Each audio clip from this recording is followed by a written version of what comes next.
সেই শস্য ফলওয়ারিকে দিলেন। এই এক ঝুড়ি শস্য কি তোমার এক ঝুড়ি ফলের জন্য পর্যাপ্ত? আজ্ঞে মহারাজ।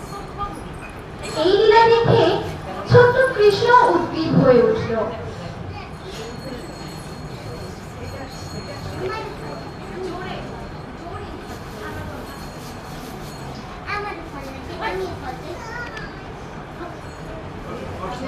এরপর ছোট্ট কৃষ্ণ ঘরের এক কোণা থেকে এক মুঠো চাল সংগ্রহ করলো এবং সেই চাল নিয়েই ফলওয়ারির কাছে গেল।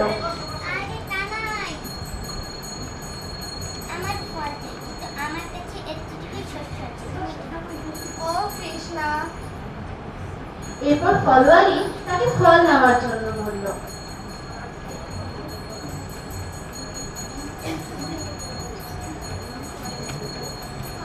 কৃষ্ণের ছোট্ট ছোট্ট হাতে ফলগুলো হচ্ছিলই না।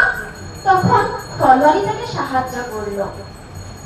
কৃষ্ণ তার হাতে ফলগুলোকে নিয়ে পেছন ফিরে আসছিল, কিন্তু ফলওয়ারি তার এই অপরূপ রূপে বিমোহিত হয়ে এক দৃষ্টিতে তাকিয়ে রইল। তার কোনোই খবর ছিল না যে কি হয়ে যাচ্ছে। হঠাৎ সে তার ফলের ঝুড়ির দিকে তাকিয়ে দেখে এই কি অলৌকিক কাণ্ড!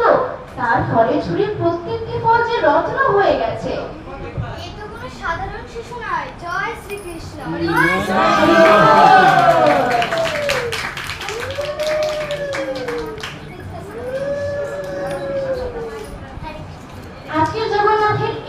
আজকের শ্রীকৃষ্ণের এই লীলা দিয়ে মূলত এটি বোঝানো হয়েছে যে শ্রীকৃষ্ণ ঠিক কতটা দয়ালু।